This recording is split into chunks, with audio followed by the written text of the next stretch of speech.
Hey everybody, it's your pal Drew Dracy, and I got me a humdinger of an episode. It's going to take quite a bit of time, so I just wanted to warn you. What brought this up, Byrne's classic short-lived West Coast Avengers run, kills me, it was so short. Well, I happened to get the very latest Avengers West Coast Epic Collection, which covers the Roy Thomas, Dave Ross years. So when I was putting it up in my shelves, I ran across this, thumbed through it, of course, and I thought, well, I should bring this up to some people's attention who aren't quite in the loop about the screwed up continuity that is the Vision and the Torch. I'm jumping all over the place here. But anyway, Byrne decided that I know I'm dragging this out. Hold on a second. This is like my 12th take, so if I seem dopey, that's why. I'm trying to remember what's going on. Apparently, after years and years and years and years of the Vision being, his origin was that he was the original Human Torch. Human Torch's body went dormant after going supernova. Then Ultron came along and made him into the Vision, gave him these different powers, all kinds of stuff. And that's been going on for decades. And then in 1989 or so, Byrne decides that everybody else was full of shit, and he wanted to have the Torch show up. And rereading this, it was kind of a flimsy connection. I think Byrne just wanted to create excitement about it. I mean, I did like the idea that they dismantled the Vision. The government did. And the reason they did that is because in the East Coast Avengers comics, they had a storyline where Vision was all over the place. Like his android body was now locked in with like the internet and everything, well before before Joe Sixpack and everybody else had the internet. So the government was obviously concerned that he has knowledge of all these different branches of government and people. It's kind of intrusive to an extent, even though the Vision doesn't have ill will, doesn't mean he won't in the future for whatever reason. So he got stripped down, and supposedly the Human Torch was never used as the Vision. I really read this. This took me a while to get to because I'm like, oh, man, it's like, did Byrne really just throw it in there, or was he hungry to get like eyes on the book because he could bring back the original Human Torch? Now, my problem with that is, I mean, aside from it going against years of continuity, is that Byrne brought back the original Human Torch, which is fine. He was a member of the West Coast Avengers for a brief while, and then he became a character in the cast of Namor. Submariner finally got his own book again, just called Namor. And I don't know why Byrne did this, but he depowered the Torch. In other words, he went back to just being Jim Hammond, which was the name he gave himself, even though he had been nothing more than an android. So why bring back the Torch, put him in another book, and take away his powers? It's like, you've already opened that can of worms by showing two torches. It was just dumb. So it's like, for him depleting the power, it was a wasted exercise in my opinion. And so I'm here. His retcon is debunking what Roy Thomas and Stephen Englehart spent years working on, and I'm here to debunk the debunking. Let's go back to this. All right, listen to me, all incensed. Okay, let's get back to the beginning. Well, 93 issues in of the Avengers. First 34 written by Stan Lee, and the rest were handled by Roy Thomas, with Don Heck, John Buscema, and then eventually Neil Adams in this issue. He was building up the Kree-Skrull War, which would have like a really big span of cosmic proportions of a story. And this is way before even Secret Wars. I mean, it's not even like a crossover. It's just that it's a world event, unlike any beforehand. And I mean, this is 1971, I think. I like how Neil Adams actually got Iron Man off model. He put like these little jet pods on the side instead of the power pods. But who's going to tell Neil Adams he's done it wrong? I just think that's kind of funny. But Adams stuff's always such a treat to revisit. My favorite stuff with him is the X-Men stuff he did with Roy Thomas. Got that brown cover. I love that brown. And well, here we go. We start off with this. Vision shows up. He gets taken out almost to the point of being destroyed. He's like, help me, please. Bonk. He's out. Well, Ant-Man happens to hop by. I can't remember what the... they go into like, all the small talk. Like, hey, everybody. And they expound a lot on, history without trying to be too much with the footnotes. So Ant-Man's there. All we need to know is Ant-Man is there. So Ant-Man created Ultron inadvertently, and Ultron created the Vision, so it made sense for Hank Pym to shrink down and get inside the Vision to see how he could fix the problem. And there's the uvula. So he should have gone up in the nose, but that would have been a big mess. So we got I think at this point, this was Neil and Roy were co-plotters 100%, because I think it was just like, okay, Neil, do what you want to do, and I'll just follow it up, because it all worked out. It was just a great team. So there's all these odd things happening in the Vision's body. Wow. And got Tom Palmer on the inks, who just came out of the chute doing incredible stuff on Gene Colan and everybody else, John Buscema. Well, Ant-Man is getting close to taking care of the Vision. And then, moments passed. Here we go. Moments passed, an eternity of them. Then a sound, like a gentle humming, steady, constant. That means his brain is working again.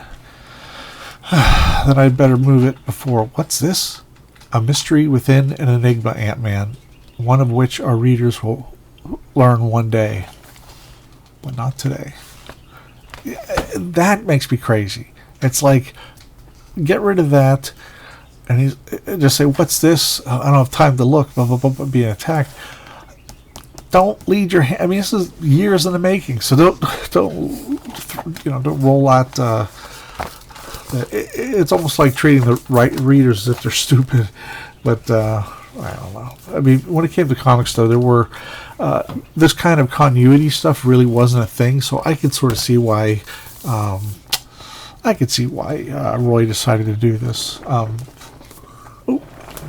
jumping ahead. Okay, this covers Avengers 98 through 114 and Daredevil 99.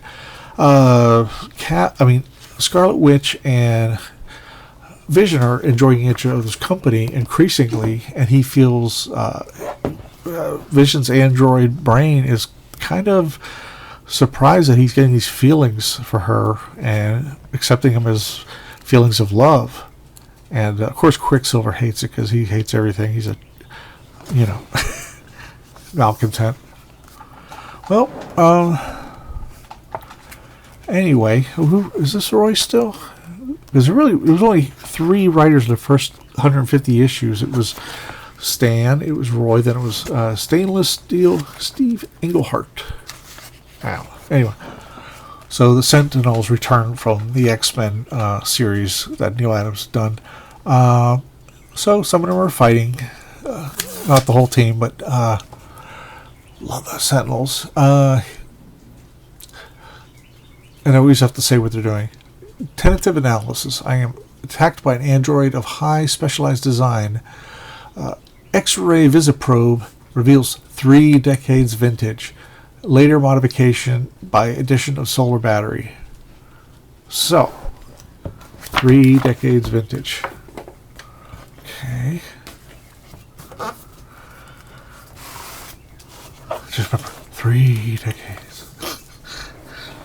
Don't be a goof. Well, anyway, later on, this is the next epic of this era. They're fighting. They're finishing up the Defenders Avengers War, and Dormammu creates this basically hot quicksand, and fly out of there. Turn weightless. Why don't you move? I cannot. Iron Man, I need you. So, Swordsman uses heat rays to create some solid little islands for them to crawl out of. So that's just a real weird curiosity that he panicked. And then later, when they were fighting the original Zodiac team, this bad guy, Cornelius Van Lunt, a.k.a. Taurus, falls. I can't swim. Help me. I think if I'm going to be a criminal mastermind, I would take up swimming lessons because I wouldn't want to be beat by, a pool. It's like, I cannot. Why dost thou stand? Thou art the sole avenger, free to save the man. Help him. And he freezes. And finally, Mantis, who just joined the group, this one arrives at the appropriate moment. Taurus shall not drown. We have won our battle, Avenger, but thine actions rob thy deed of any honor. I realize that there's nothing to say. Vision, there must be a reason. This is the second time you've frozen up on us. Tell me why. Why, Wanda, I do not know. So that takes care of that for a while. And what's great is, monthly books. And, I'm an old geezer, but I kind of miss those kind of long-running plots. Before I go plots. Okay. I'm just trying not to knock shit around too much. Okay. There's a John Rita cover. Vision doesn't use force rays from his hand, but so what? It's pretty. Well, we're going to jump to Giant Size Avengers, which is really close to... It's this long story with Kang and Ramatut and the Celestial Madonna, who it's really hard to explain. But again, there's also YouTube channels that cover it as well as articles online. So, but the whole point here is because we're concentrating on the Vision. And several of these robots have an Avenger inside. One has Iron Man, one has Thor, one has Vision. Within a creature, the Vision lies completely devoid of voluntary motion through Kang's 41st century science, but unknown even to that fiend. The Vision has also been overcome by this mysterious weakness that has struck him twice before. Well, a couple issues later, the Legion of the Unliving, which I just love that whole concept. This is the very first one. They've done it since, where they'll take dead characters or dead at that time. They always come back, whenever there's a demand for the character. But they bring back characters that are dead to fight the Avengers. And, a lot of people love Staten on Sal, but I'm not that keen on it because I love Staten's cartooniness, and I think it kind of, I don't know. It makes it look less like he looks less threatening there, I guess. So this is a continuation where the Legion of Unliving Vision got taken down by this character called the Pirate, who fought Silver Surfer. Way back when. Dave Cockrum's like kicking ass on this stuff. Okay, well, there's the original Human Torch hanging out with the dead Wonder Man. He hadn't come back yet. This is before issue 152. 1 second. Sorry about this. It's a lot to cover, so that's why I got to flip around a lot. So they found the Vision. It's like, you know how it is, Torch. I don't like to get too close to things that aren't even human. This android's a different story. He's still breathing, just barely. I don't know how to kill an android or a robot or whatever this thing is, but I'm sure going to... Frankenstein's monster grabs his arm, says, no, you will not hurt him. And Wonder Man's totally out of character, but then he wasn't meant to come back around, so he didn't really have a lot of... This was like the second appearance, I think, ever after issue 9. So, the original Torch, Johnny Storm, or no, Jim Hammond. He invented the Hammond organ. Good Lord, I expected all along, but I couldn't admit it, even to myself. This is beyond belief. Honest friend, the torches is one secret we will learn this issue, but first, he's like, don't tell me, just roll along, don't spoon feed me in a caption. It just seems really goofy. Because you're reading the same book. It's not you already paid for it, so it's kind of like, oh, just keep reading the book you paid for. So Torch is talking to Frankenstein's monster, saying, "I saw something when I examined that android. I know the body. It's crimson now, but somehow, by some insane trick of fate, come on, it's mine. I know it sounds crazy, but it's me on that slab, me as I would have been." And that second me is dying a second time. You got to let me do what I can to save him. That's great there. Good old Hawkeye saves the day. Until later on, they save Immortus from Kang, who is Immortus' younger, more violent self. He offers the origin of the Vision to the Vision. Scratch that. He offers... he has a staff that he gives to the Vision where he can go back in time travel and find his origins. Because, everyone just thought at the beginning that it was intended, actually, that Ultron created a torch out of, spare parts and Wonder Man's brain. It basically gave him, like, the brain patterns, whatever the hell that is. So, the origin of the Vision. See, covered all those. Goes back to the beginning, the origin, where the Torch, fights in World War II, and then later on, he, what happens? He comes back, and the ensuing public outcry was enough to force Horton to institute more stringent safeguards for his fearsome fireman. I'll seal you in steel, fast-drying cement. And I think that part was actually added. That's exactly what happened. He broke free, running wild, childlike. The free Torch innocently spread terror throughout the city until he came to realize how different he was from everyone, how little he deserved the name human. And he decided he was going to flee in a swimming pool to commit himself. Or commit suicide, whichever. Somehow there was a glass that goes over the pool from these mobsters, and that's it. I remember now. The feelings of those time are breaking through the barriers of my memory. The sense of claustrophobia, being suffocated, that led up to the Torch's earlier days. They're the reasons my recent panics, etc. Man, I love that cover, even though it's 100% deceptive. It's such a beautiful cover. I think that's Gil Kane and Dan Adkins, or maybe Sinnott. No, yeah, that looks Sinnott to me. The only thing that bugged me is for these next couple issues, it's all flashback. It's all yada, yada, yada. And I remember as a kid, I'd read it, but I just wasn't thrilled about it. I mean, reading it now, going back, all the pieces fit fine, but it just, I guess sales weren't a huge thing to concern themselves about when it came to big crossovers or just fighting. That's okay. They go on and on. Well, anyway, in 1949, the Torch and Toro were at the height of their crime-fighting careers. A second. Gotta think real quick as I read this. I thought I read enough of this, but apparently I didn't. Boss bullets won't stop them. Take a taste of Solution XR Hot Shots. Special delivery from the USSR.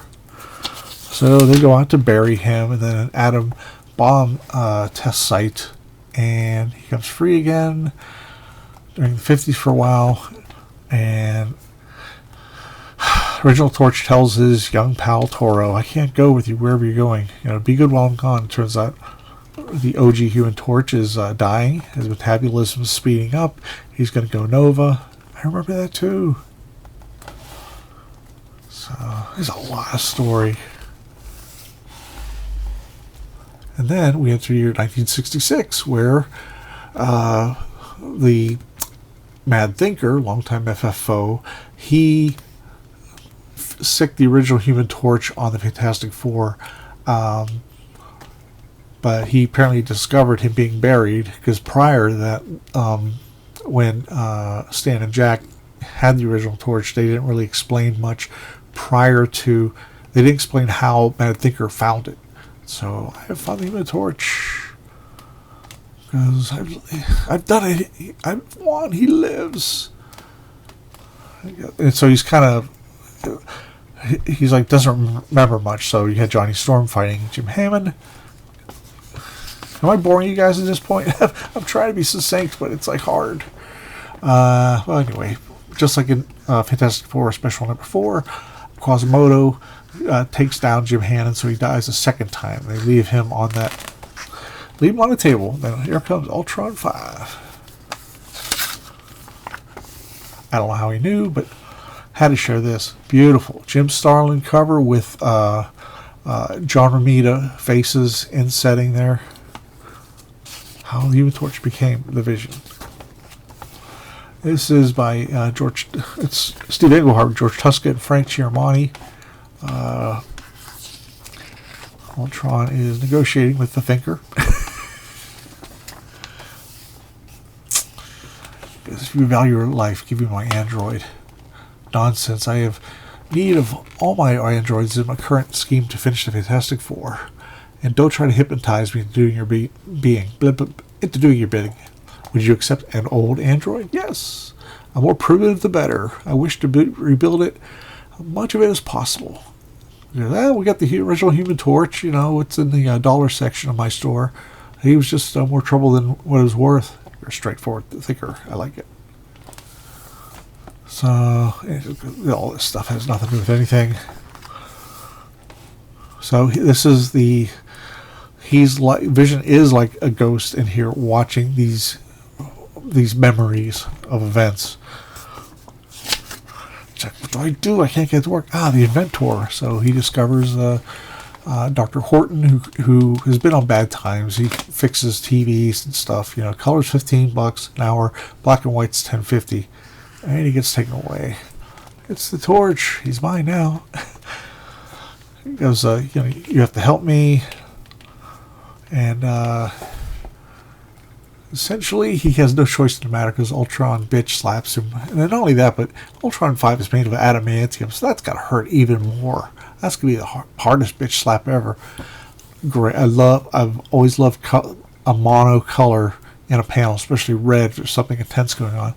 So he this is kind of contrived in the way it's. Still, I do desire that his new face be scarlet, and though he will remain ignorant, I shall be reminded of his face every time I looked upon his flame-hued visage. It is most subtle of jests, Professor. Why do you not laugh? I'm fucking busy right now. So he wakes up. I'm the original Torch. He goes, what in God's name happened to my body? You're supposed to destroy his memory, but I didn't, robot. I couldn't rework his body, but I could rework his body, but I couldn't force him to destroy his soul. He's my son. I love him. Blast you in your maudlin nostalgia. So Horton gets killed for good by Ultron and decides to get vengeance. And but gets taken down, and then he shows up in Avengers number 57 as the Vision. And I first read that issue in a Marvel.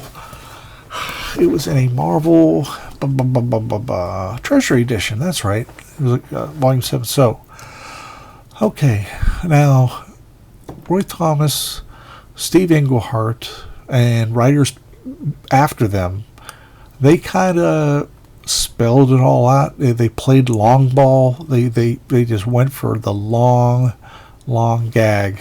When I say gag, I mean it's like when you want something to pay off later on. They had these building blocks, and so as far as we know, the Torch is the Vision. But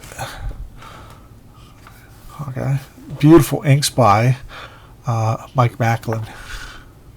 At this point, it was better to have Byrne get an inker again because he was getting real shabby. But what's funny, okay, he goes into this story that totally rebukes everything that happened before. But at the end, at the end of the credits, he says, with a grateful acknowledgement to the works of John Buscema, Sal Buscema, Steve Englehart, Don Heck, Rich Howell, and Roy Thomas.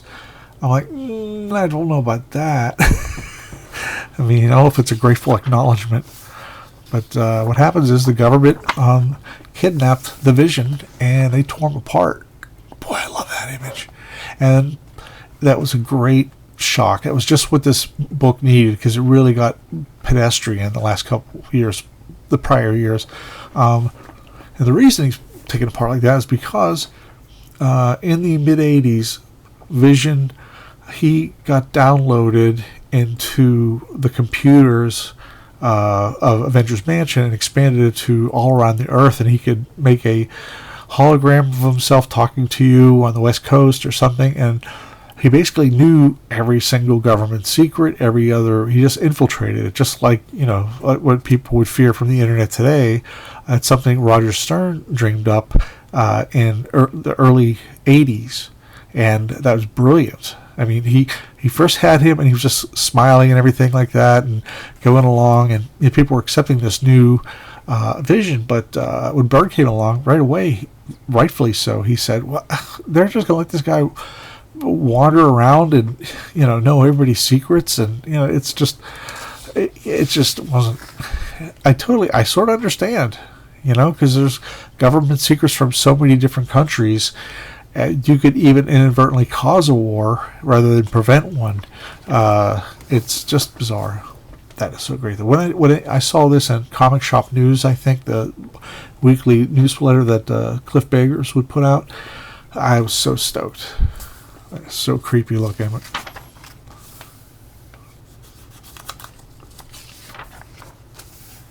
So, I'm trying to think where to go with this now. I saved this page for something. Hang on, everybody. All programs dealing with the Vision, including that one, have been expunged from every computer system the Avengers timeshare with. Because don't you get your false hopes up. Let's deal with putting him back together. I still have no idea how easy that will be. The Vision used to be the original Torch. And even though he was built 50 years ago, the old Torch was the most sophisticated android ever created. That's a cue for my dramatic entrance. And it's Janet Van Dyne the Wasp. Jan, what the? Someone I found in one of the KGB-style detention centers, Hank. You'll be surprised. You'll be as surprised as I was. Great Scott! He's far older than any photo I've seen, but that's Phineas Horton, the creator of the Human Torch. But according to the Vision's story at the beginning, Professor Horton is dead. In fact, he died in the Vision's arms. That's what we heard too. But knowing the Vision was supposed to have been created out of the inert body of the original Human Torch, we thought it would be a good idea if we found someone familiar with the Torch's functions. We ran global recording search, looking for former associates of Horton, relatives, people like that. And to our surprise, we found the man was not only wasn't exactly hale and hearty, but he's alive. I suppose the Vision could have been mistaken about Horton's death. It would have been the first he'd ever experienced. Now that right there, that sort of makes sense. It kind of folds into. It kind of supports Byrne's theory, but in a very, very weak way, a very tenuous way, and Professor Horton's there. I'm so confused by this. You told me that this robot was supposed to be my poor lost Torch, but I've never seen this construct before. This is not my work.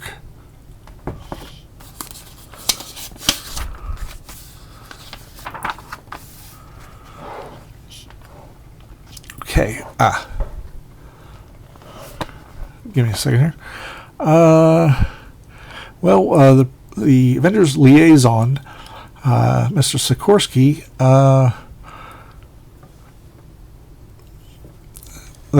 give me a second, please. Where do I start? I want to know what you paper pushers are going to do about the Vision. You seem to be missing the point, Archer.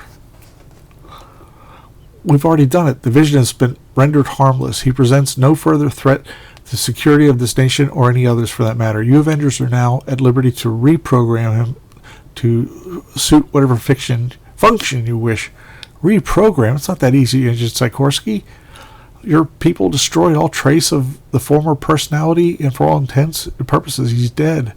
God knows how long it'll take Wanda to recover. We've got her downstairs under sedation now. Yes, I do regret the traumatic experience with the Scarlet Witch. But as long as we're on the subject of major disruptions, I have another one for you. If you wish to avoid future government intervention in your actions, you must now accept a new team member, which will be assigned. Sorry to be so blunt about this, but I just realized that it's time, what time it is out there in California. So they go to the door. Who is it? But U.S. agent. It doesn't have a lot to do with the story, but he is involved with national security, which they originally needed for the Vision. So he's sort of there to be government liaison to see if Vision starts creeping into stuff he doesn't need to. I love U.S. Agent. He's been portrayed so poorly in the comics. They treat him like this right-wing nut. And if you ever read the original version in the epic collection of Captain America, simply called The Captain, you'll see that he's just this farm boy who, he's very patriotic, but, he kept goofing on Cap, saying, "Oh, you're the old, school. I'm the new school." And then later on, he took over the role, and then he really grew to respect Steve Rogers for how hard the bearer of the shield was. So, but it depends on who's writing him. They either hate him or they hate him more. So, I just wanted to show that off. That's really cool.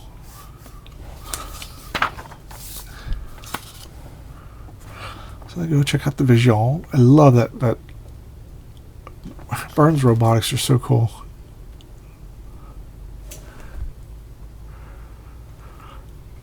Because it was the Vision who conceived of this second group, meaning the West Coast Avengers, and it was the Vision who appointed your husband chairman, the same Vision who subsequently attempted to take over the world and who returned to active status as an Avenger is the main reason I'm here.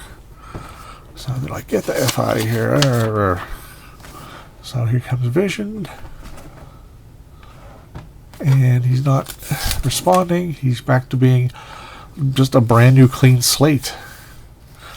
But they say what they do need, though, is Wonder Man's brain patterns, because that was missing. And he's talking to Wonder Man, and he's like,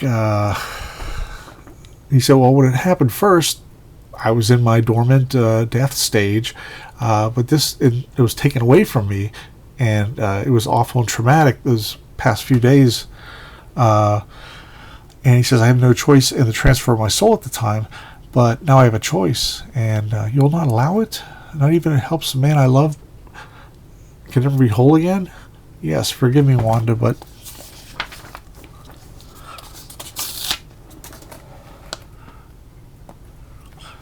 Wait, listen. I've listened quite enough.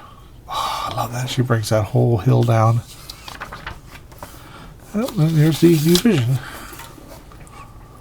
And he's just robotic. But you know what's funny? So many people got really pissed off about this happening. I loved it because the Vision was he kind of got stuck in a rut for a whole decade. After the pre-marriage angst of Wanda and Vision was over, it just they meandered, and he became real goofy, smiled all the time. He became more and more human, which kind of made him no longer special. He was just an android who, talks and does everything a regular person does. So where's the interest? That he used to have that spooky, feeling to him. That's why he's called a Vision. And in fact, Janet Van Dyne named him that when he snuck into the Avengers Mansion. Or it was her apartment. Can't remember. Okay, now. Here we go. The original Human Torch. I remember I bought this. I was so stoked. Another brown cover for me.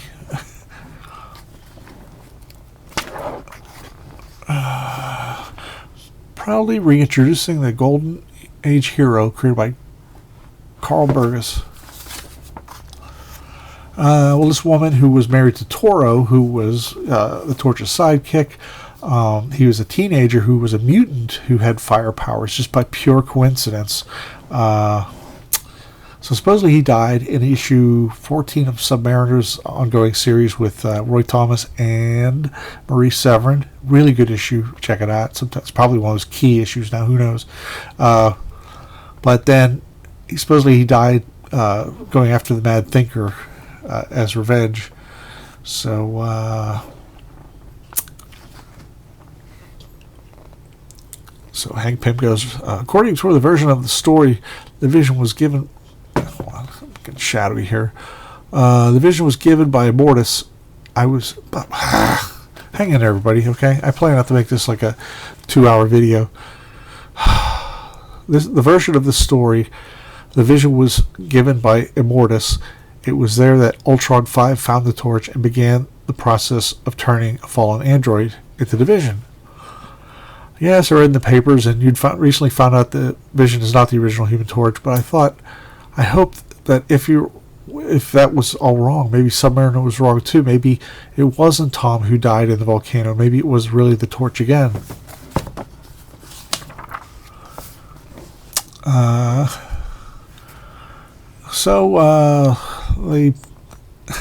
The cemetery where Toro was buried is closed. It's been closed for years and years, 30 years before this supposed funeral took place.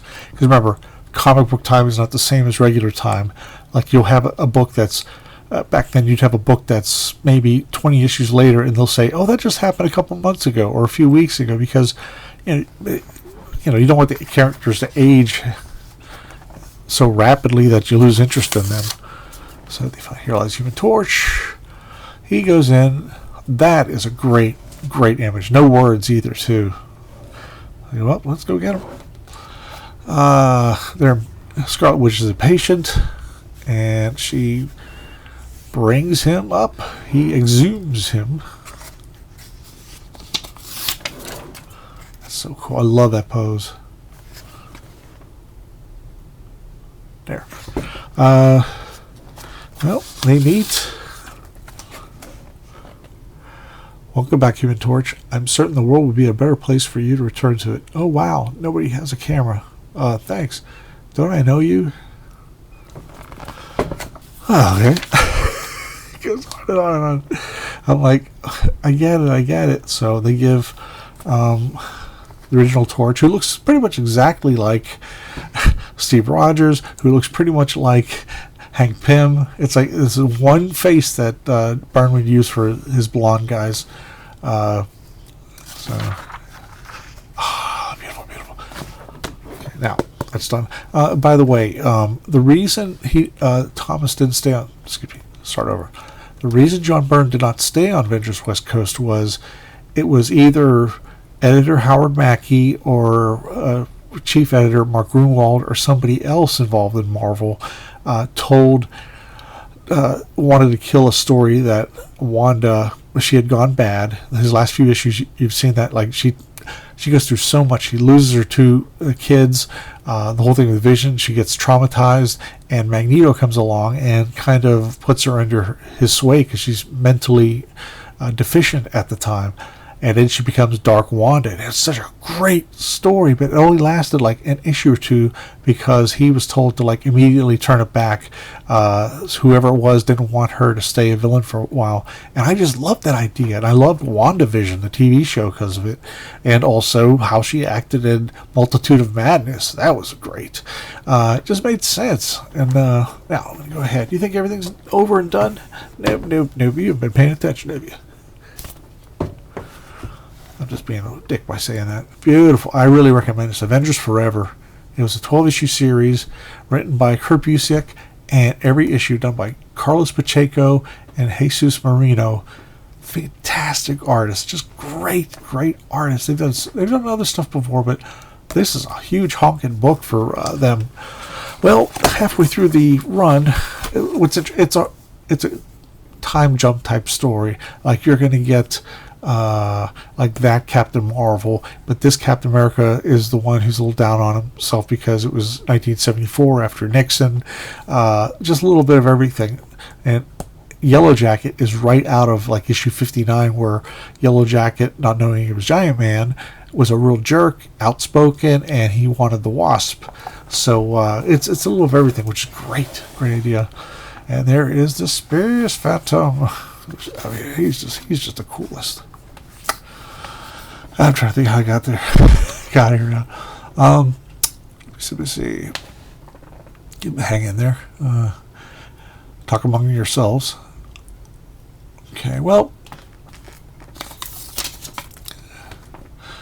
can mankind be that dangerous, that deadly?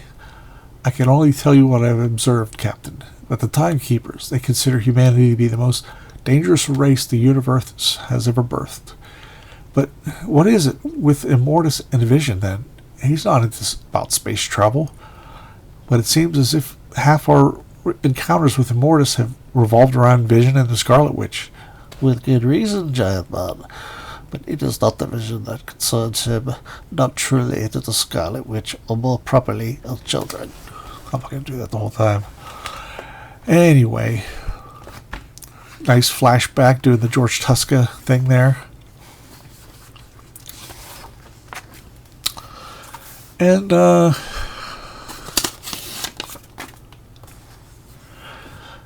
Wasp says, so what went wrong, Phantom? Whatever Immortus did, it wasn't enough to keep Wanda from having babies, sorta. Immortus is not infallible female, and destiny requires careful handling that it does not be thwarted.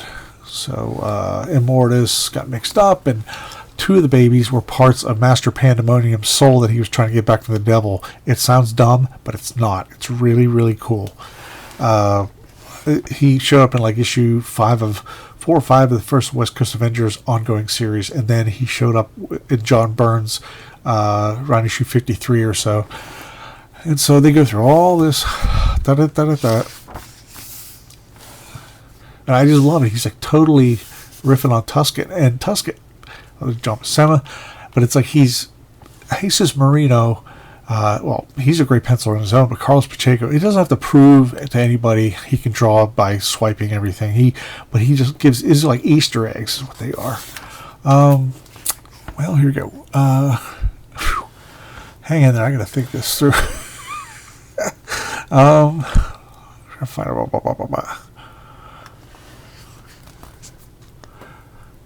Let's see. The divergence resulted in 2 torches. One that was used by the Thinker given the funeral and the means of roping in the Torch's old partner Toro, which bringing him under Thinker's control, while the other was transformed by Ultron and the real Horton and sent out against the Avengers.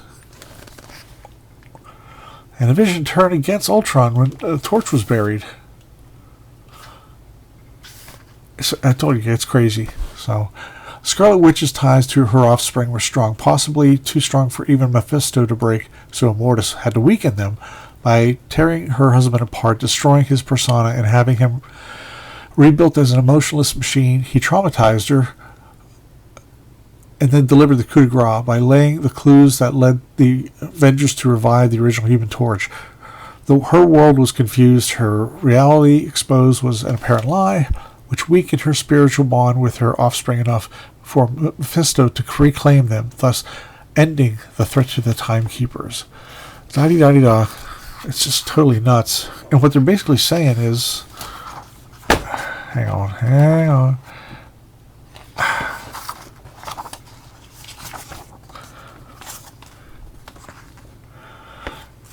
The original Torch's inert body was found by the Mad Thinker, who reactivates it as part of the ploy to destroy the Fantastic Four, but in the end, the android refuses to take part in murder and pays the price, shut down once more by the supercomputers Quasimodo, Destructi, and the FF leave behind the Torch's body behind.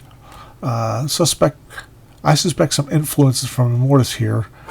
And once they're gone, sure enough, Immortus comes in with the Forever Crystal and apparently uses it to create a split in the time stream, but to keep the results of both vectors of the split in the same time stream.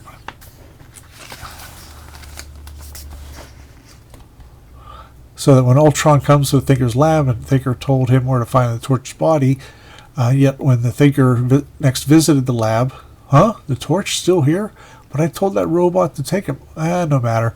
A use for an inert form is just occurred to me. So they're saying that they both existed, and I don't think it's really been touched on since, because it's just so wacky. It's so... I mean, I'm glad that Roger Stern came on board at this point, because Roger Stern is like a, he's very much super knowledgeable on Marvel and history, and they came up with this whole idea where there was a Torch, it was a Vision, but not necessarily. I don't know. I give up. My brain hurts. If you have anything to offer below, if you think I'm missing something, which I probably am, because this is decades deep worth of continuity. It's basically, I got the impression they were just saying like this Torch maybe doesn't exist in the 616 Marvel Universe. Who knows? Who knows? But I hope you like this. I know I've been all over the place. I've been stammering and, reading poorly in parts. But I just agree, or I firmly believe, what Roy and Steve established, that they were two separate entities, because they spent so many years paying that off. That issue 93 of Avengers, when you take that all the way up to Avengers, what is it, 134, right there you got 40 issues. You got 3 years of this stuff being built and teased, and all of a sudden Byrne decides, that can't be the same, and only because he used that one paragraph saying that, the Vision had never, he had just come out to be his own blank slate. He never saw a dead human body before, so he didn't pay attention to it. But in that previous book, which I'm not going to get because it's out of reach, it showed the Torch knowing who Horton was and was holding him and could tell that Horton was dying. So, oy vey. So, anyway, I hope you liked this episode. It's twice. I was going to break up into 2 parts, but some people were saying not to. I guess I probably would have done like a full 2 hours. And anyway, let me know how I did. Hope all is well. I hope this was worth your time, because it's almost an hour. But if you like, please hit like and subscribe, and please hit the notification subscribe to be pinged when my next video is available. And share everything you guys know down below, because there's a lot of ground to be covered, and I would love to get some more information. It's just, my little old head just taking in so much information at this point. It was like I knew I was falling into this trap, but I'm a geek. I love continuity, and I'm not ashamed of it, even though I'm middle-aged.